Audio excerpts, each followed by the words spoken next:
Well, thank you so much for coming on and coming in. I know you've come quite a long way, and it's taken quite a lot for you to get here. So it means a lot, and thank you so much for the effort. It was worth it. Good.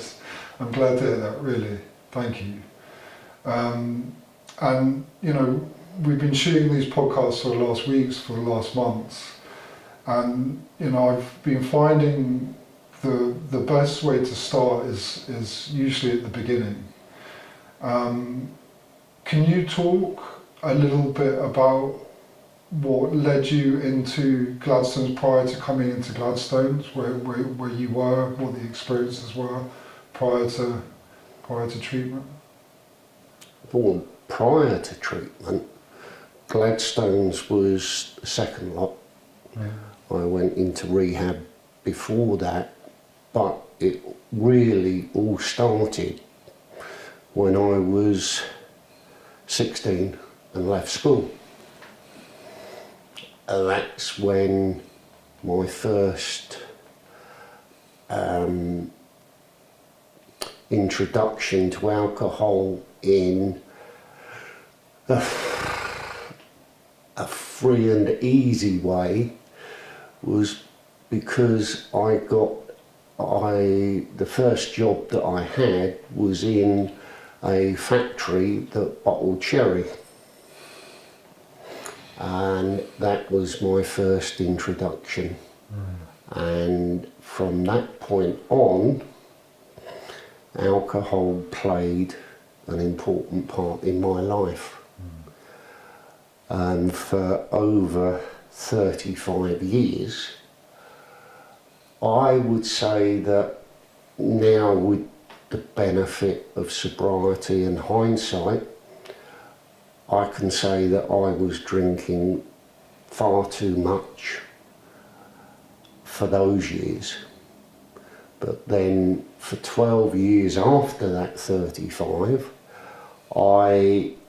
it slowly went downhill because I started to have some health problems, and they were probably associated to alcohol. They were certainly exacerbated by it, but then the alcohol began to take over, and I shut myself off from reality gradually over a 12-year period. And I shut down. I didn't interact with my wife, my families, close friends, and it got to the point where alcohol was king. And it didn't matter what I did, I just had to have a drink. And everything else went by the wayside. So I eventually ended up in a treatment centre in, I'll just say, Essex, which was a steps-based treatment centre. And I can remember that even while I was there, I was thinking, what are they on about? You know, this is crazy, it's not me. But I came out of there after 4 or 5 weeks, and I was convincing myself that I felt better, and I was making all the right noises to friends, family, and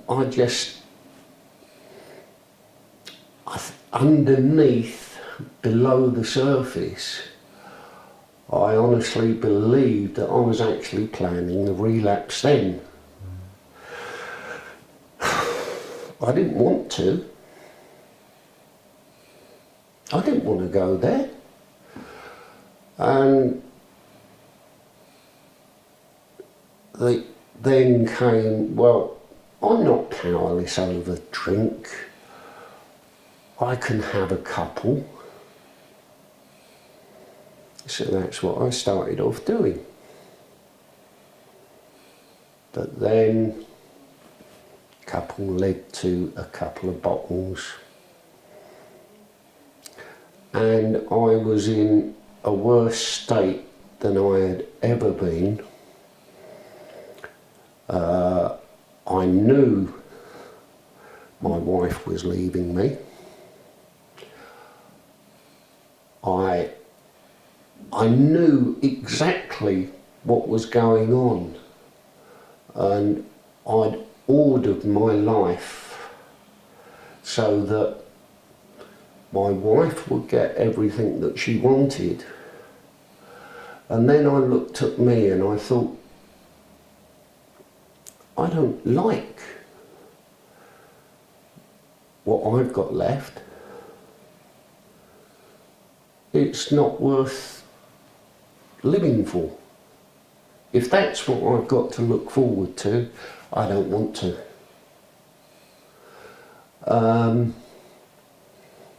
So that led to some failed suicide attempts, which were really cries for help, but instead of just saying help, I assumed that people would realise. And of course they didn't. They didn't know what was going on. And I don't think I did. And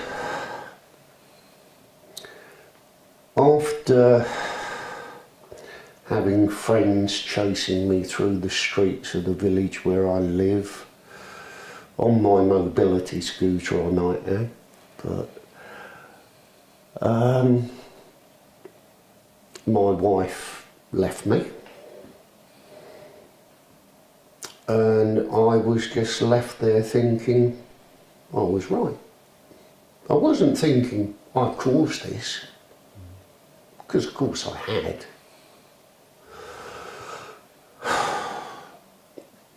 And then my thoughts went back to, where am I going? Because I'd already decided that my wife, who didn't deserve any of this, would be all right. She could have the house, she could have everything. So I think there must have been a slight acknowledgement that I'd caused it, and a little bit of remorse. But then I was seriously thinking of my options, and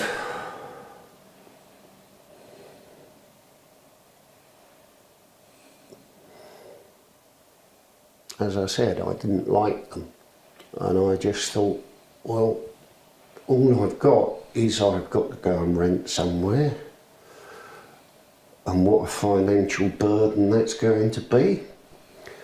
And then I thought, well, I honestly thought, well, if I'm not here,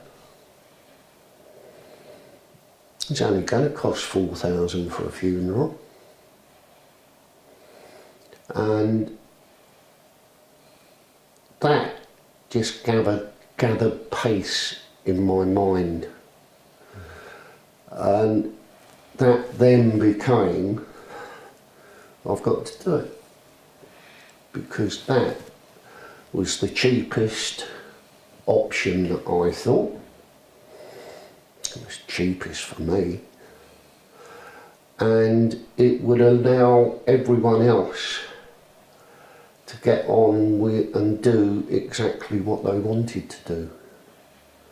without me being a burden. So one day I sat down in front room and I got all of the medication that I had.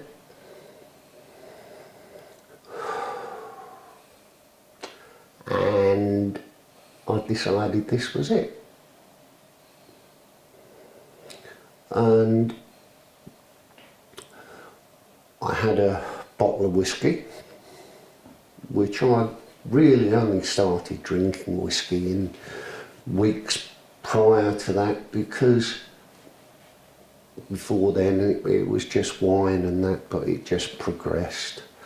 So I sat down with a bottle of whiskey, a load of medication, and I thought, right, that's it, I'm going. And I sat there and I took all of the tablets and the whiskey. And I thought, right, that's it, I've just got to wait. And just while I was waiting, I just had this calmness come over me, and it just said, you cannot do this. This is not right. It's not the way to go.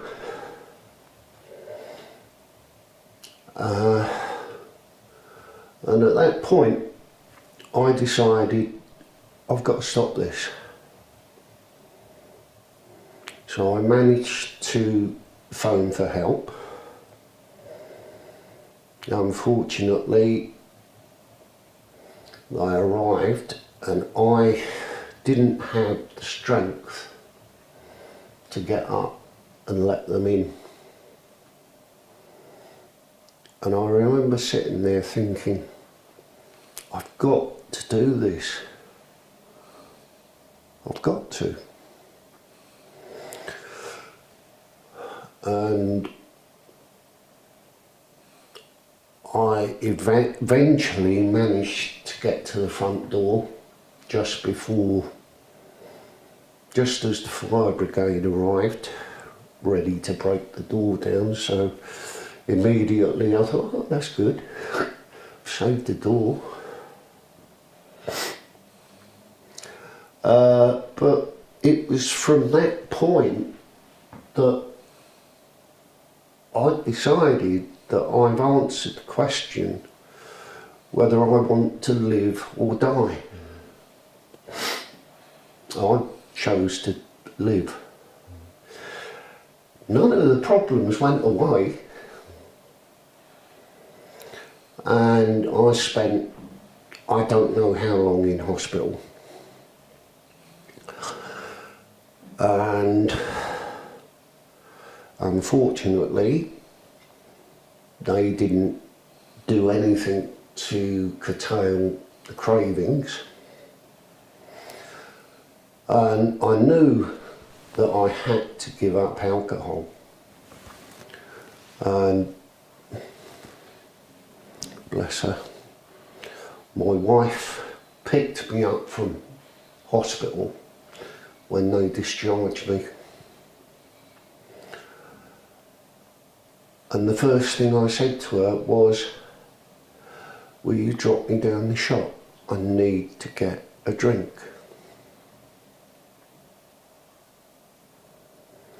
And she said no.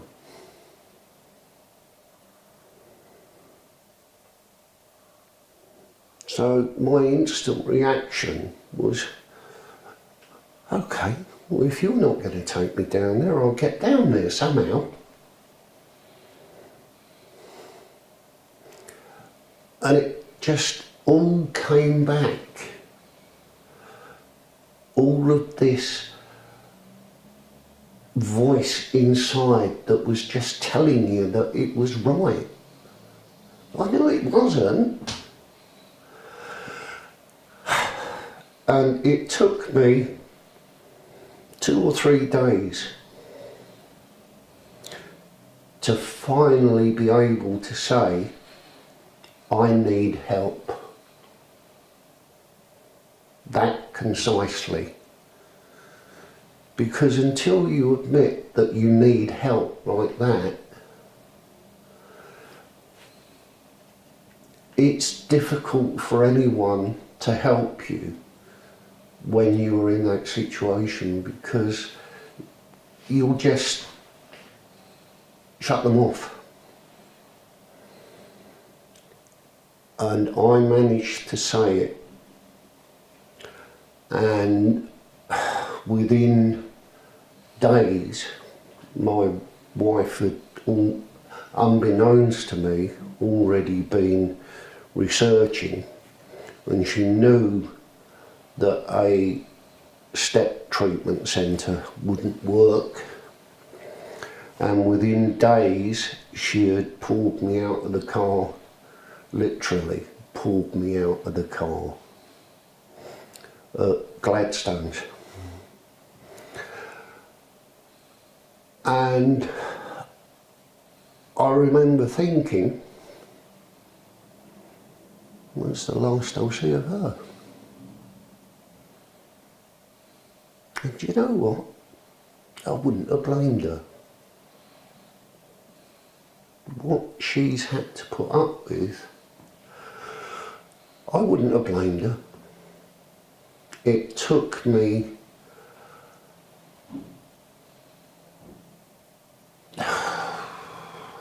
weeks, months to regain full control of my mind.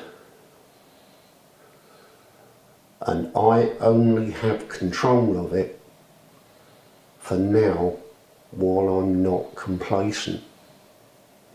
And on the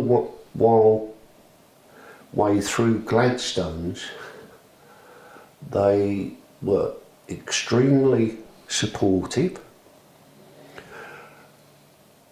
They encouraged me to speak about my fears, feelings, things that have been suppressed for years.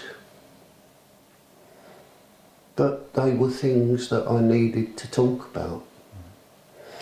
But of course, once I was in Gladstone's and I'm thinking, that's it, that's the last I've seen of my wife,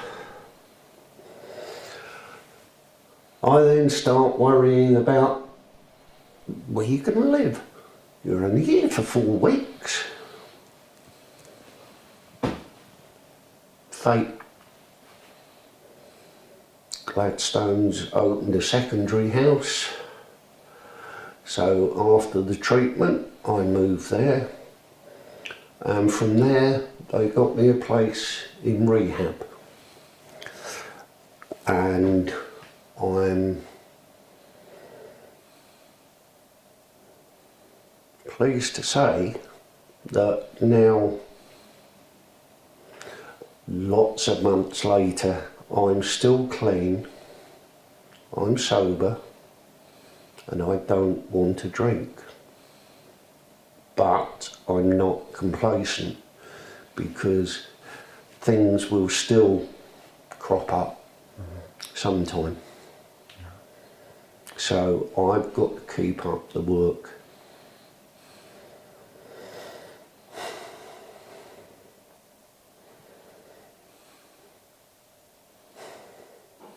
Which means you can't do it on your own.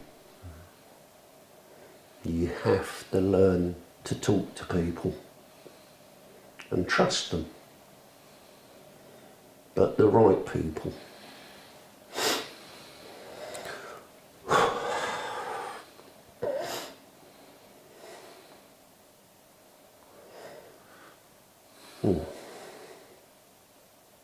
Thank you. I can see how emotional that story is for you. Well, it's one thing what I've gone through, which, as you possibly know, is absolutely hell for you, or hell for me, I should say.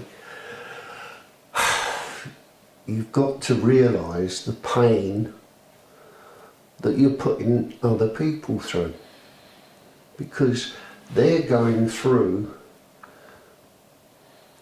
more pain than you are, because they have absolutely no control over it. And whilst we have no control over it, over the addiction side, while we're in the more of it, somewhere there is something inside that is still fighting. And it just depends how deep that's buried. Luckily, I found it. And now, again, luckily, and I don't know why, I'm sure I probably don't deserve it, but she's a really good woman. My wife is talking to me. We are seeing each other, and things are beginning to look up. But again, I can't take it for granted. I have to work at it. Work at it and talk about it. Yeah. You know, be a part of a community of outlets. It's difficult to beat these addictions on your own. Yeah. You need support. Well, we'll always talk ourselves out of it. We'll always find a way. Yeah, of course we will. And I've spent too long doing that. So now I'm talking myself into it, not into addiction, but into, if you like, normality. And I am trying to put a positive spin on everything. And most things that have a negative have a positive. And I'm trying to be positive. Well, and listening to you, and you know, listening to your story, there's a hell of a lot of fight in you. You know, you've been through, you know, those moments that you describe. It takes a lot to pull yourself out of those. You know, even today, coming all the way here and being here and having the courage and the bravery to sit here and say your story, you know, it's a lot of strength. As I said to you when we first met, every journey may be different into addiction, but the end result will ultimately be death. I chose not to accept that, and that does take a lot. Do you think there will ever come a point where you can overcome it, or do you think it will always be there and always requires a level of diligence? I think there'll always need to be diligence. You know, I'm not going to be cured. Yeah. I know that, but I can control. Where you have to admit that you're powerless over drugs, alcohol, you can flip that around and say that I now have the power over it, but you can't be complacent with that, because as soon as you start to think that I'm totally powerful, you slip back into I can have one or two. and that just doesn't work. I heard the other day on a podcast, on this podcast with another ex-client of Gladstone's, and he said that he was almost quite grateful for the addiction because it had taught him how to get sober in a sense, and the reminder of all the pain and all the carnage and all the destruction, to actually have experienced all of that over such a long period of time, to know it, you know, intimately, that without that it would have been very difficult to kind of get to where he is today. Yeah, I can see that, because I've only got to look back onto the really dark days, and I can remember them. Yeah. And so that brings me back into reality quicker than anything.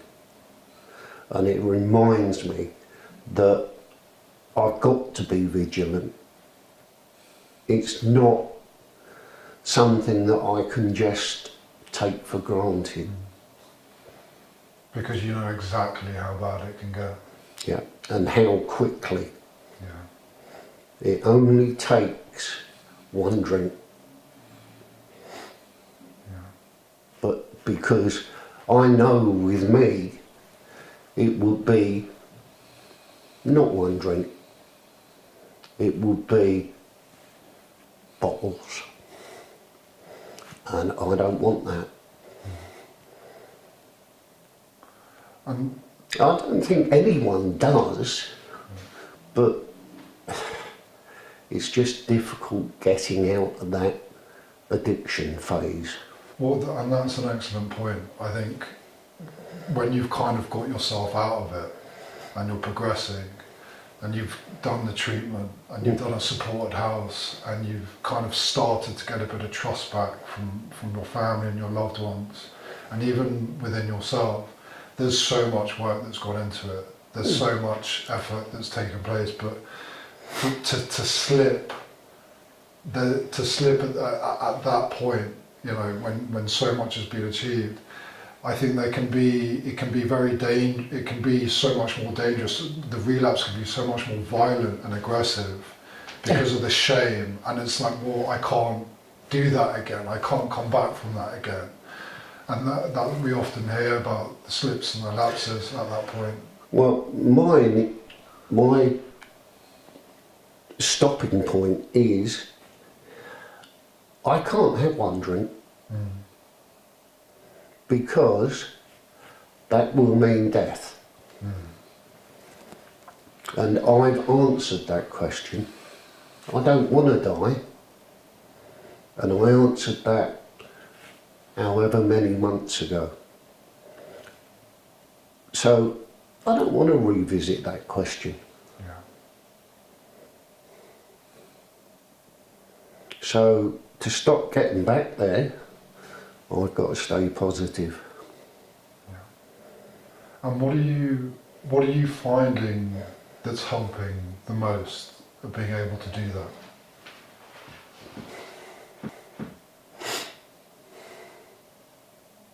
Not being self-centred. I don't think of things selfishly anymore.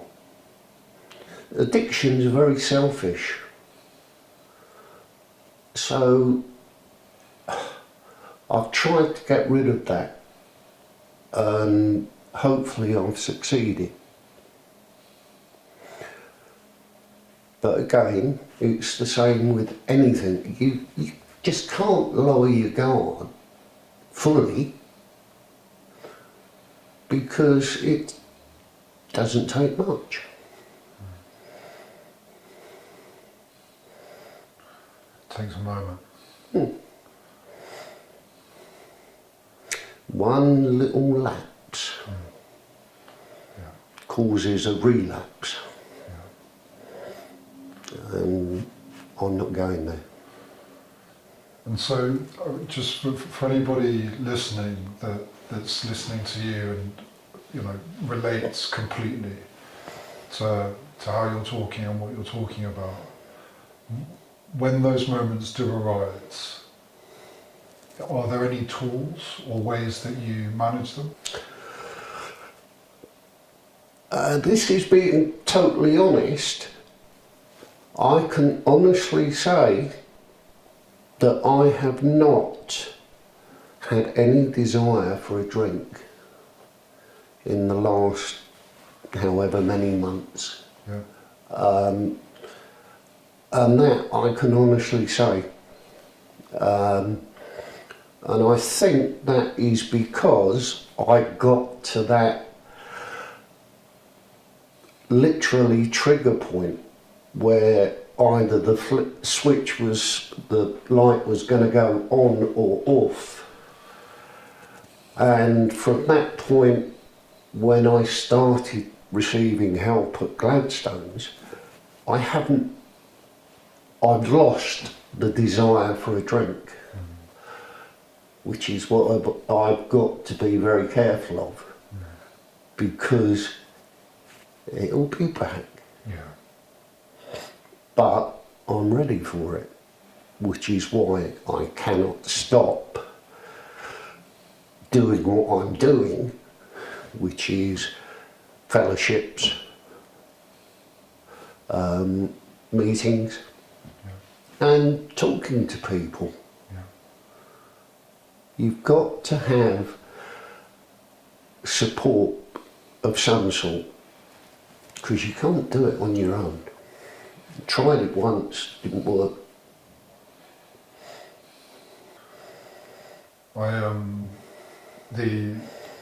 The last point for me, if you want to call it a rock bottom, just listening to what you're saying, I relate a lot. I've often felt since that point that I kind of experienced a trauma, like a kind of deep trauma in those moments. Oh, yeah. And like you said, a switch flicked, and I think I scared myself so much to such a point that Yeah. the idea is terrifying. That was harrowing. As I say, it's a place that I never want to go again. It was a deep and dark tunnel, and at the time the light was at the wrong end of it, but I managed to turn it round. And now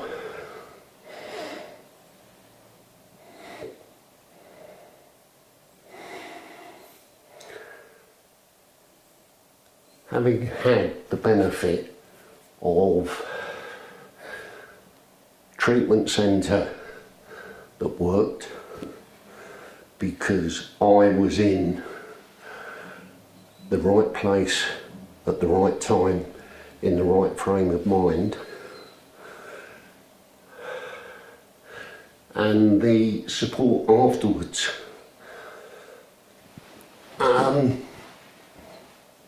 That's kept me on the straight and narrow, and kept me focused. And the other thing that it's done is, because I've been in recovery community for so long, I've unfortunately seen several people relapse, and it just reinforces that I don't want to go there. I've had enough. It is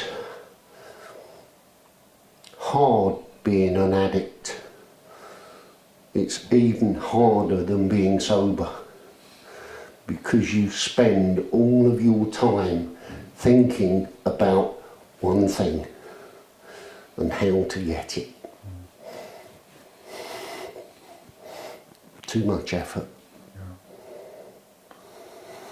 And just going back to treatment, going back to Gladstone, I suppose. One of the reasons why we wanted to start this podcast was to try and help people kind of understand what treatment is. You know, a lot of people know they're out there, but I think sometimes the details or the lived experiences of them can be a bit kind of quarantined. Can you talk about what kind of treatment is in your experience? Yeah, the treatment at Gladstone's is totally different to a step-based treatment centre, in as much as it's centred around group therapies and counselling one-to-ones, but it also, in its way, it takes you to step-based work, but it leaves you to get there. It's quite strange, but it gives you the tools to evaluate properly, and rather than going into a step treatment centre, it takes you there in a roundabout way, and it's a way that you decide to go. They facilitate, but it's not what their methods are based on. It's more, as I say, group therapy, counselling, and a lot of thinking and writing. But that's what helps you get to the bottom of your problem. They pack quite a lot to the time that you're there. Yes. Right. And some of the therapy sessions can be quite grueling. Yeah. But you will find that you will say at the time you'll think, Christ, what's happening? But afterwards, when you look at it and really think about it, you can see what's happening. Was there any particular aspect about the programme that impacted you the most?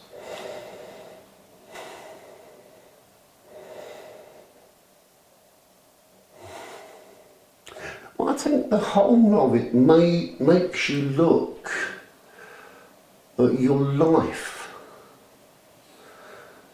right from childhood, right through to the current day. And it makes you take a good, hard look. And if they don't think you're delving deep enough, they'll tell you. And yeah, some of them are painful places to go. But that can also be part of your healing of the addiction. It can help you to understand why you do it. And if you can understand that, then it may make it a bit easier to come to terms. If you can understand the why, you've got a better chance at understanding how to kind of manage it. Yeah. Not always, but... Yeah. And I think, it just made me think, treatment, you kind of go in there, and often when you arrive, a lot of people are in just, awful shape, just like can barely walk, just coming out of just severe situations. And, almost one of the first things that kind of happens is you detox. You detox from whatever the substance or drug is that you're on. And then obviously, once you start getting some clarity back, which happens fairly, a week, 2 weeks. Yeah, well, it took a little bit longer with me. Okay. Because once I started the detox, I then started to forget about my addiction, because again I was getting ahead of myself. I was worrying about what happened at the end of it because of my situation. And it wasn't till one of my one-to-one meetings with a therapist, and they said, look, all you've got to do now is concentrate on your recovery. Forget about that. That will get sorted. And I thought, how's that going to get sorted? I've got to sort it. But then I went back and I thought about everything that we talked about, and I just thought, it's right. I've got to concentrate on recovery, because that's got to come first. If I don't get the recovery, what's it matter anything else? Because I'm just going to slip back where I was, and I don't want to do that. And so I concentrated on recovery, and lo and behold, everything else is sorting itself out. I moved on to somewhere else, and then somewhere else, and I may not be where I want to be, but I'm where I need to be at the moment. I was in a very similar situation, and I remember the frustrations at kind of not being able to manage those things, and being quite kind of neurotic about it when I was there. Where am I going to live? How am I going to get money? How am I going to kind of move? How am I going to do anything? It was really stressful. And it's kind of, there's an added frustration because you're kind of in a bubble. You're in a facility. You're there. You're there for them to look after you. And it's not like you can just kind of pick up a phone or start calling people or organising things whenever you want to. You can't. You've got a program and a schedule you need to kind of be attending to. Yeah, but I would actually say you're not there for them to look after you. You're there to look after yourself. Yeah. Because without your help, nothing else will work. You've got to put the effort in.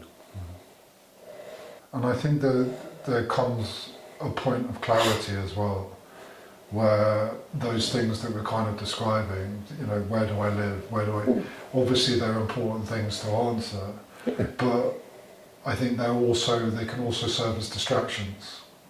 Well, that's what it was. Yeah. It was distracting me from the main purpose of being there. Yeah. Because without, as I said, the recovery, there's no point in anything else, because you're not going to flip the switch next time and say, I want to live. Yeah. It kind of gets you out the door,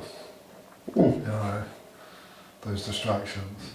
And I think even in sobriety, obviously the treatment, but then when you leave treatment and you start kind of going into sobriety, I've seen that happen a lot to a lot of people as well. That, you know, they've done treatment, they're feeling better, maybe they've got a couple of months sober, and they just want to get everything back. Yeah, well, I was like that. Funnily enough, I was talking to my wife the other day, and I said to her that 6 months ago I thought, yeah, I'm fine. I'm back to where I was. You know, and I was just finding it difficult to understand why she couldn't see it. And, you know, look, I'm ready to come home. And I did come up with a couple of harebrained schemes of how I thought it would work. But now I can even look back and on that 6 months ago and say, well, that was stupid. That was never going to work. So things are just improving all the time. But don't ever forget where you come from. When you say things are improving all the time, I'm tempted to ask, is that in a sense of things are improving all the time, the more simple things are made?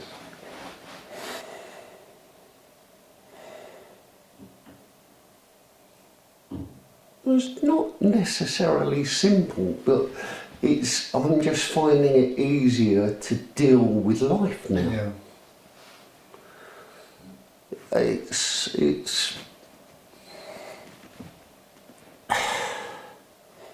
It's just as straightforward to me as it used to be before.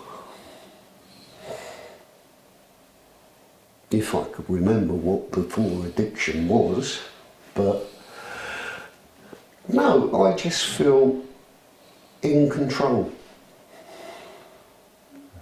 of now.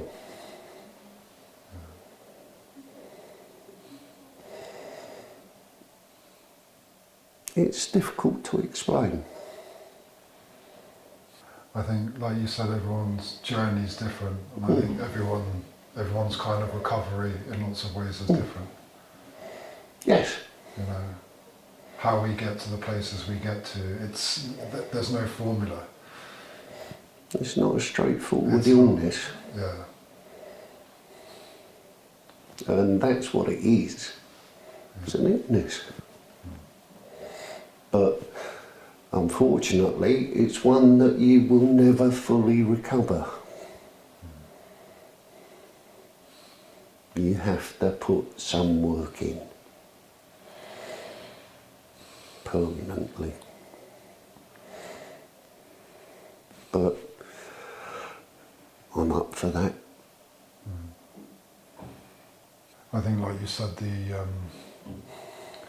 the manageability of life, you know, just, you know, a lot of the time, each morning I wake up and just not being hungover, you know, and not feeling just absolutely devastated, you know, not being in a place of just pure destitution, you know, and suicidal ideation, you know, self-harm, you know, just absolute hell. You know, I know it's not, but that's how I used to wake up nearly every morning. You know, it was just beyond imaginable. Yeah, well, what's a hangover? Because I was never sober enough for one of them. That's how bad it was at the end. I was drinking during the night. So I didn't wake up with a hangover. Because I didn't ever sober up. It's nothing to be proud of.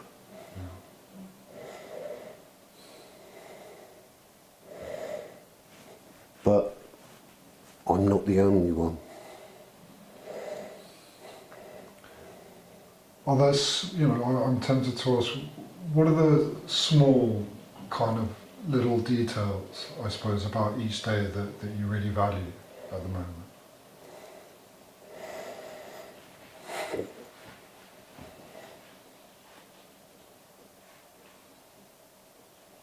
I'm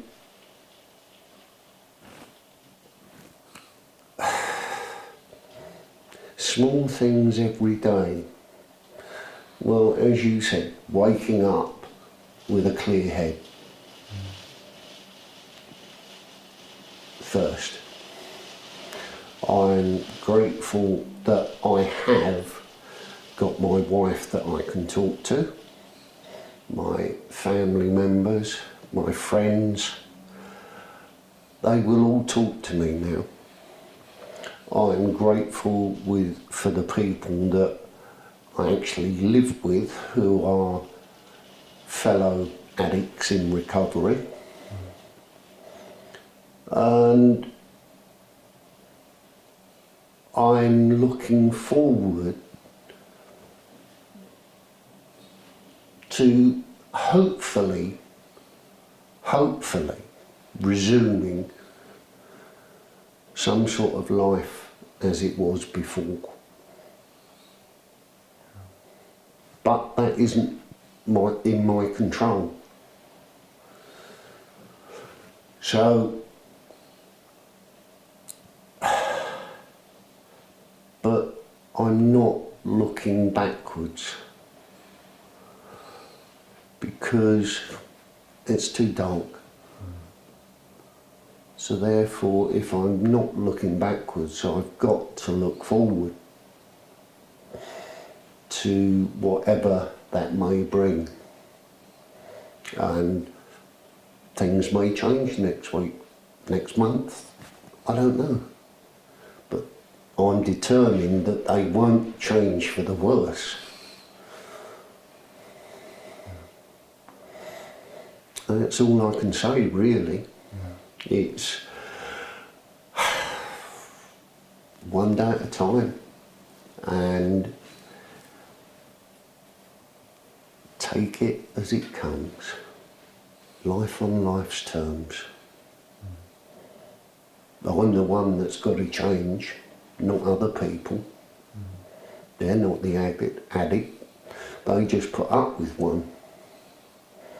So I've got to change the way that I act and feel. And I think I'm getting there. You mentioned the where you're living with it's in supported housing. Yeah. And how are you finding that? Is that a new experience? Is that helping? Of course it's a new experience. Yeah. You know, I was an addict on my own. I used to drink alone. That was my space. Now I'm sharing my space with 4 or 5 other addicts.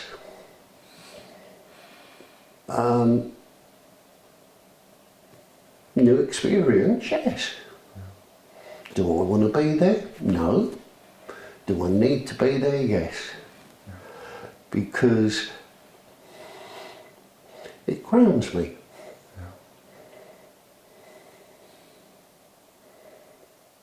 It keeps me rooted in the present. And it shows me that it's not just me. Well, I'm a big advocate of supported housing. They've over the years they've helped me tremendously, and I never knew about them. I never knew they existed until until I had nowhere to go and I was in treatment, like we talked about earlier.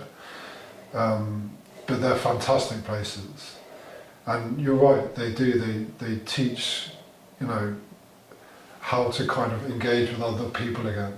Yeah. I think in our addiction, it's so reclusive, it's so isolative. Like you said, it's very much on your own. But then you're kind of living with other people. It's a really valuable thing to experience, I think. But it's now a shared experience. Yeah. Yeah. And you've got to deal with different personalities and different things. But fundamentally everyone's there for the same kind of reason. And to support each other. Yeah. And they do. You know, they do.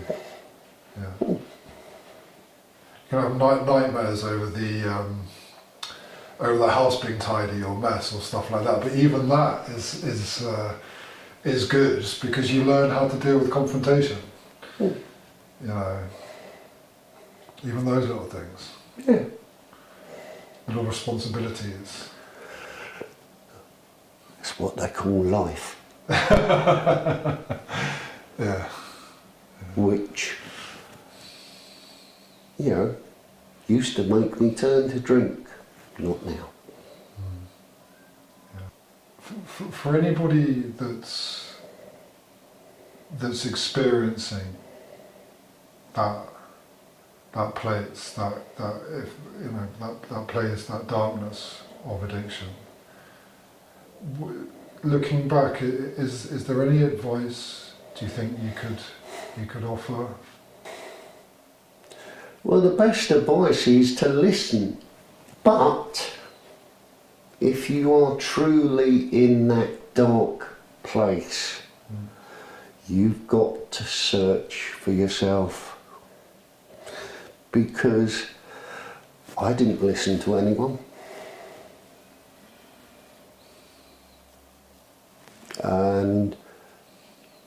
But I am now grateful that there were people there. So you've just got to keep believing that you can get through it, and you will then see that there were people there for you. But for anyone to do any one thing, maybe it's just the place that I was at. I wasn't listening to anyone. It was my head that was telling me. And so it's difficult to say. What would you say to someone who's in addiction? Because it depends at what place they are. Yeah.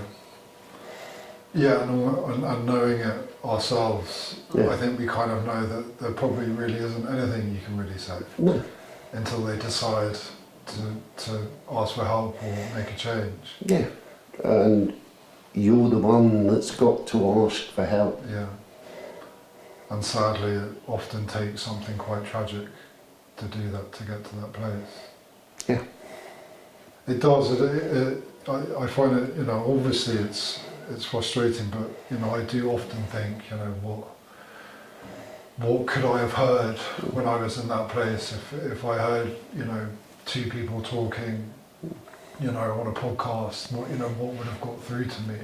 But I think you're absolutely right. I think when you're in it, until you decide to change things, nothing will change. No.